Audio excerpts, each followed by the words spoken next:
আজকেই বিকেলে বিজেপির নতুন মুখ্যমন্ত্রী শপথ নিতে চলেছেন। বিজেপি নেতা সৌমিত্র খাঁ নিজে জানালেন কে হবে বাংলার নতুন মুখ। চলুন শুনে নেওয়া যাক। আগামীকাল আমাদের কলকাতায় আমাদের সমস্ত বিধায়করা আসবেন। বিকেল 3টের সময় আমাদের সেখানে উপস্থিত থাকবেন অমিত শাহজি এবং আমাদের উড়িষ্যার চিফ মিনিস্টার।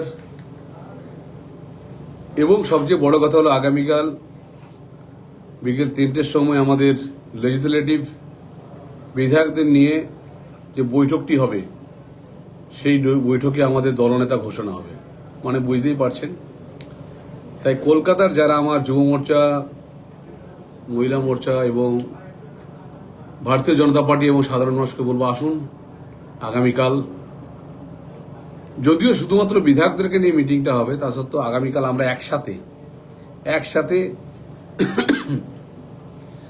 যারা বিজেপিকে ভালোবাসতেন, দুটো বিধায়ক ছিল 2016 জাস্ট 20 ছিল, আর সেখান থেকে গোটা পশ্চিমবাংলায় আজকে পদ্মফুলের চাষ হয়েছে, 207 জন পেয়েছি। তাই এই একসঙ্গে 207 জন বিধায়ককে দেখার একটা বড় প্রাপ্তির ব্যাপার।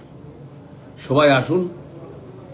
আর আগামীকাল পরে যেটা 9 তারিখ হবে, আমি প্রত্যেকটা ভারতীয় জনতা পার্টি কর্মীকে বলবো, জীবনে দুর্গাপুজো প্রতি বছরই হয়, সরস্বতী পুজো প্রতি বছরই হয়,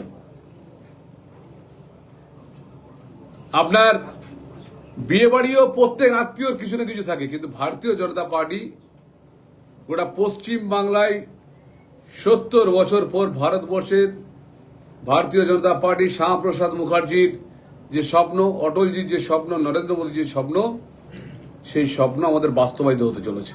আমি তো মনে করি কেউ বুথেও নিজে থেকে হেঁটে হেঁটে আসতে পারেন, কেউ ট্রেনে বসে আসবেন।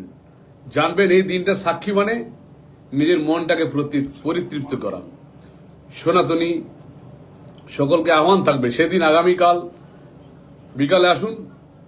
এবং আগামী পরশু যেটো গোটা ধর্মতলা চত্বর, গোটা কলকাতা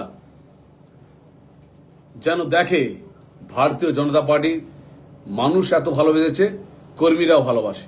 সকলকে আহ্বান থাকবে আগামী পরশু সবাই আসুন, ট্রেনে হোক বাসে হোক আসুন। আর আগামীকাল যারা কলকাতার পার্শ্ববর্তী আছেন, কলকাতায় যারা কেএনএসডি আসেন, যারা বিধাননগর সাইডে আছেন, তাদেরকে বলবো আগামীকাল বিকালে আসুন। আসছেন তো?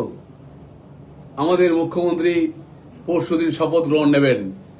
অনেক কষ্ট, আমরা আজকে চন্দ্রকে হারালাম, মনে দুঃখ আছে। 9 তারিখের পরে আমরা নিশ্চয়ই সে ব্যবস্থা হবে। যাক, ভালো থাকুন। শপথ গ্রহণে আমরা সবাই আসছি, এই প্রতিজ্ঞাটা নিন, কোনো অজুহাত নয়। আসছি। ওই মাঠে থাকাটাই বড় ব্যাপার।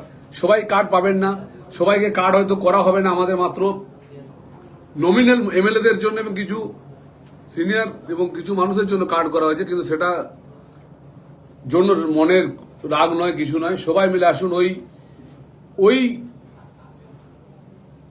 টাইমের সন্ধিক্ষণে নিজেকে ওই জায়গায় উপস্থিত থাকা, দেশের প্রধানমন্ত্রীজির সামনে, রাজ্যপালের সামনে আমাদের মুখ্যমন্ত্রী শপথ গ্রহণ করবেন, মন্ত্রিসভা শপথ গ্রহণ করবেন। যাই হোক, তিনি অনেক কিছুই ইঙ্গিত দিলেন তার কথার মাধ্যমে। তবু নিজে মুখ ফুটে বললেন না মুখ্যমন্ত্রীর নাম। মুখ্যমন্ত্রী কে জানতে হলে চোখ রাখুন আমাদের পরের ভিডিওতে।